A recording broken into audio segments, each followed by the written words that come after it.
Welcome to another episode of Parenting with Euro, your go-to space for everything parenting and mental health. I am Kiran Godara. And I, Himanshi Sharma. And today's episode is going to be about something that every parent should know. Of course, the psychology behind parenting. Parenting का मतलब सिर्फ बच्चों को बड़ा करना नहीं होता, बल्कि उनके माइंड को, उनके इमोशंस को और उनके फ्यूचर को शेप करना होता है. Just hear me out. कि जो भी इंटरेक्शन आपके बच्चे के साथ हो रहा है, that is going to shape their brain. Every interaction, for example, the way you praise them, the way you handle their tantrum, everything is going to impact their brain. Today, we are going to break down some small changes that can lead to big differences. And as you already know, that our podcast is about fun-filled knowledge. So do watch till the end. So the first segment is science behind parenting. और जब हम parenting की बात करते हैं तो एक common pattern बच्चों में देखने को मिलता है, वो है कि बच्चे अननोइंगली बहुत सारी चीजें सीख जाते हैं. और सबसे पहला सवाल यही आता है कि बच्चे ये सब सीख कहाँ से रहे हैं. So we would like to know what is the science behind it. See, अगर हम बेसिक लेमन टर्म्स की बात करते हैं तो डेफिनेटली बच्चा अपनी सराउंडिंग से सीख रहा है. But since we are talking about the science behind it, so let's understand. So what happens is our brain is highly plastic. That means कि हम जैसी उसी शेप देना चाहते हैं वैसी हम शेप दे सकते हैं. अब होता क्या है, when a parent interacts with the child, तो पेरेंट बच्चे को एक सेंसरी एक्सपीरियंस प्रोवाइड करवा रहा है और वो सेंसरी एक्सपीरियंस वर्क करता है as a foundation source of brain for the child. Now what happens is कि अगर बच्चे के साथ में पेरेंट की पॉजिटिव इंटरेक्शन है तो वो न्यूरल पाथवेज को एक्टिवेट कर देगा, जो कि बच्चे के कॉग्निटिव और इमोशनल डेवलपमेंट के लिए बहुत इंपॉर्टेंट होते हैं. सो व्हाट हैपेंस कि अगर बच्चे को कंफर्ट प्रोवाइड कराया गया है तो लेटर ऑन वही बच्चा अच्छी स्किल्स डेवलप कर पाता है, जैसे कि प्रॉब्लम सॉल्विंग हुई या फिर सोशल इंटरेक्शन हुआ या फिर इमोशनल रेगुलेशन हुआ. डेफिनेटली, बिकॉज ये कुछ स्किल्स हैं जो बच्चों में पेरेंटिंग के जो इंटरेक्शंस होते हैं, पेरेंट्स और चाइल्ड की जो इंटरेक्शन है उससे डेवलप होती है, जो कि क्रूशियल भी है. ये आगे चल के उनके फ्यूचर में बहुत ज्यादा नीडेड होती है. So yes, when the child feel safe, बच्चा कॉन्फिडेंस गेन करता है. तो डेफिनेटली बच्चा खुद को एक्सप्रेस करना अपने पेरेंट्स से ही सीख रहा है. सो व्हाट हैपेंस इज कि काफी बार पेरेंट्स आते हैं मेरे पास एंड दे से कि मैम मेरा बच्चा तो मेरी बात सुनता ही नहीं है. सो द थिंग इज, वो आपको नहीं सुनने वाला है बिकॉज वो आपको देख रहा है. हमारी बॉडी में मिरर न्यूरॉन्स प्रेजेंट होते हैं. So what those neurons help us, they let us observe the thing and then they help us in copying the things. So जैसा पेरेंट बिहेव करेगा लेटर ऑन लाइफ में बच्चा भी वैसे ही चीजों के टुवर्ड्स रिएक्शन डेवलप कर लेता है. Then it becomes very important for the parent to behave in the right way because बच्चे देख रहे हैं. Of course, there is no debate about it. So when we are talking about interaction of a child with the parent, so there are different types of parenting styles that we follow in psychology. So please share those types of approaches. Definitely, every parent has different approach of parenting and they use different sort of parenting styles. And there are common 4 parenting styles that we discuss in the psychology. The first is in which एक parent है जो rules set करते हैं और बच्चे को explain भी करते हैं कि वो रूल्स क्यों बनाए गए हैं और बच्चों से उनका ओपिनियन भी लेते हैं. This is called authoritative parenting style, जो कि एक बैलेंस्ड ग्रोथ के लिए बहुत ज्यादा इंपॉर्टेंट है बच्चे के लिए. जब हम दूसरी पेरेंटिंग स्टाइल की बात करते हैं तो उसमें जो पेरेंट है वो रूल्स तो बनाते हैं लेकिन विदाउट एनी डिस्कशन. बच्चे का कोई ओपिनियन भी नहीं लिया जाता है जहाँ पे, और इन्फोर्स करे जाते हैं वो रूल्स. इस तरीके की पेरेंटिंग स्टाइल को हम बोलते हैं अथॉरिटेरियन पेरेंटिंग स्टाइल. और ये फियर बेस्ड जो लर्निंग होती है वो डेवलप करते हैं बच्चों में. अब जब हम आगे दूसरी पेरेंटिंग स्टाइल की बात करते हैं तो जो थर्ड पेरेंटिंग स्टाइल है वो आती है परमिसिव पेरेंटिंग स्टाइल, इन विच जो पेरेंट है वो बच्चों को जो चाहे वो करना चाहे करने देते हैं. फॉर एग्जाम्पल कि ना तो कोई रूल्स होते हैं ना ही कोई डिसिप्लिन होता है. The child can do whatever they want to without any strict rules. इस तरीके की जो पेरेंटिंग स्टाइल है उसे हम परमिसिव पेरेंटिंग बोलते हैं. और जो लास्ट पेरेंटिंग स्टाइल है जो साइकोलॉजी में हम डिस्कस करते हैं, that is we call it neglectful parenting style. अब कई बार क्या होता है कि आज के टाइम में बच्चे हैं उनके parent, mother and father, both are working, so they are most of the time busy, and what happens, they do not involve in the child's life at all, कि बिल्कुल भी इन्वॉल्वमेंट नहीं है, ना वो इमोशनली अवेलेबल है बच्चे के लिए, और बिल्कुल डिस्टेंट है वो अपने बच्चे से। तो इस तरीके की पेरेंटिंग जहाँ पे होती है, उस पेरेंटिंग को हम नेग्लेक्टफुल पेरेंटिंग बोलते हैं। Right, absolutely.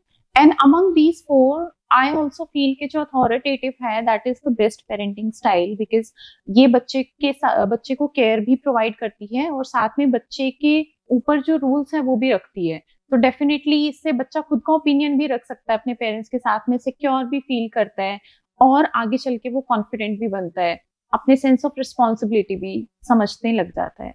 So this was about the 4 parenting styles and we will see you in our next segment. The next segment is write and reveal.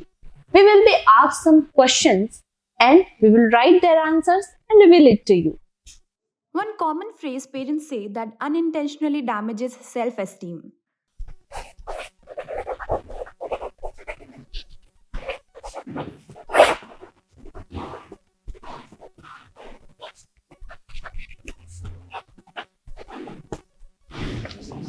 So I have written comparison and they use कि तुम अपने भाई बहन जैसे क्यों नहीं हो।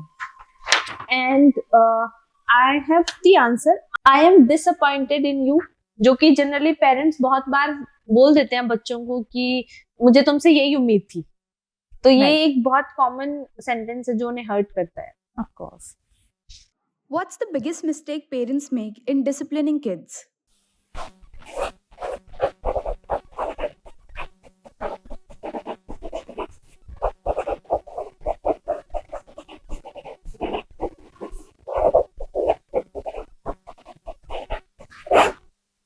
So the answer is punishing without explaining, जो कि जनरली पेरेंट्स कर देते हैं कि बच्चा कोई भी गलती करता है, बच्चे को थप्पड़ मार देंगे या फिर कोई पनिशमेंट दे देंगे, और बच्चे के मन में जो क्वेश्चंस होते हैं कि क्यों करा, वो हमेशा वैसे ही रह जाते हैं।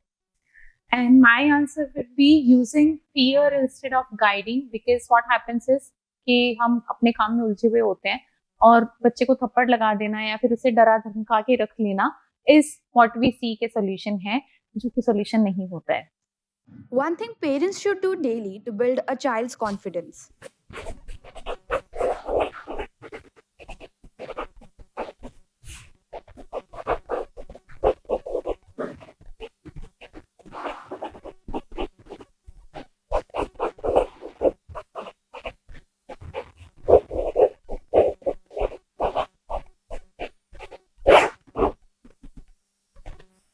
So I have written the answer and it is encouraging their efforts, not just their result. What happens is कि हम इस भागदौड़ में यही लगे रहते हैं कि बताओ तुमने क्या अचीव किया। So this makes the child feel कि मेरी कोई वैल्यू नहीं है, सिर्फ और सिर्फ मेरे रिजल्ट की वैल्यू है। So we should not do this. So another important thing is validate their emotions, because emotions एक किसी भी इंसान की लाइफ का एक बहुत बड़ा पार्ट है, और जनरली ये देखा जाता है कि पेरेंट्स बच्चों से डील करते टाइम अगर बच्चा रो रहा है तो भी उसे बोल देते हैं कि हर छोटी बात पे रोने लग जाता है, या फिर उसे गुस्सा आ रहा है तो भी कि हर बात बात पे गुस्सा करते हैं, इंस्टेड ऑफ उनको ये बोलना कि हाँ हम समझ रहे हैं कि क्यों गुस्सा आ रहा है या फिर क्यों रो रहे हो, क्यों खुश हो। वो सिर्फ उनके जो इमोशंस है उनको वैलिडेट नहीं कर पाते हैं। That is a big mistake by parents. What's the first predictor of a child's future success?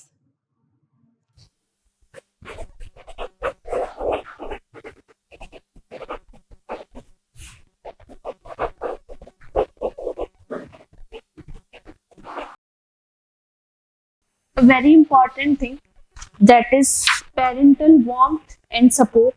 Because अगर बच्चे को ये फीलिंग रहेगी कि मेरे पेरेंट्स मेरे साथ में हैं और वो मुझे सपोर्ट करते हैं, तो ट्रस्ट मी वो उस दुनिया में कुछ ना कुछ तो कर ही लेगा और डेफिनेटली बहुत अच्छा करेगा। अगर उसे सपोर्ट नहीं मिलेगा तो उसका फ्यूचर हो सकता है negative. So I have written growth mindset and solution focused approach. हमें एक ऐसा माइंडसेट रखना चाहिए जो हमें ग्रोथ की टुवर्ड्स प्रमोट करे, ना कि डिमोट करे। और दूसरा ये कि बच्चे को हमें solution focused approach सिखानी चाहिए, and definitely the child will learn it when the child will see us doing the same. So this was about the question answer round, and we are very excited to see you in our next segment. So after the write and reveal segment, we are here with role play segment, where we will be giving each other some scenarios that actually happens in real life, and we will try to answer कि कैसे instead of creating a fuss for both parent and a child, उसको easy तरीके से हम सही कर सकते हैं. So I would be asking you the first question, and the first question is कि एक बच्चा है जो टेस्ट में फेल हो चुका है और पेरेंट है वो उसे ऐसे रिप्लाई करते हैं कि मुझे तो हर बार का पता है, तेरा यही होना था, तेरे को कोशिश तो करनी थी नहीं. डेफिनेटली बहुत बार होता है और ऑलमोस्ट हर दूसरे घर में यही होता है. तो instead of saying this, parent है उन्हें ये बोलना चाहिए बच्चे को कि I know that you are disappointed in yourself and आप परेशान हो, but let's try to figure out कि कहाँ क्या गलती हुई है और उसे हम नेक्स्ट टाइम कैसे इम्प्रूव कर सकते हैं. That would be better, right? So एक अनदर सिनेरियो है, कई बार क्या होता है बच्चे होमवर्क करने को मना कर देते हैं, और ये एक बहुत ही छोटे बच्चों में ज्यादा प्रॉब्लम आती है ये. और अगर कोई बच्चा पेरेंट्स को मना कर दे कि मैं होमवर्क नहीं कर रहा, तो पेरेंट्स जनरली बोलते हैं कि अभी होमवर्क करो नहीं तो देख लेना. So what could be the better? So ये इस सेंस में हम क्या कर रहे हैं कि हम बच्चों को एक काइंड ऑफ धमकी दे रहे हैं कि अभी होमवर्क नहीं किया तो देख लेना. सो हमें ऐसा नहीं करना है. व्हाट हैपेंस इज कि बच्चा जो है उसको भी नेगेटिवली रिस्पॉन्ड करेगा और वो होमवर्क से नफरत करने लग जाएगा. तो हम इसकी जगह ऐसे रिएक्ट कर सकते हैं कि I know that you are feeling frustrated, मुझे पता है तुम्हें फ्रस्ट्रेटेड फील हो रहा है होमवर्क से, लेकिन करना तो हमें पड़ेगा बिकॉज ये हमारी रिस्पॉन्सिबिलिटी है. सो चलो हम स्टार्ट करते हैं इजी वाले पार्ट से, and then we will complete the work. So इस तरीके से the child will cooperate with the parent, right? So the next question that arises to my mind is कि supposedly एक teenager है जो कि upset है और वो बहुत ही upset है, लेकिन पेरेंट्स जो है उसकी फीलिंग्स को एकदम डिसमिस कर देते हैं एंड दे से कि क्या बकवास है ये.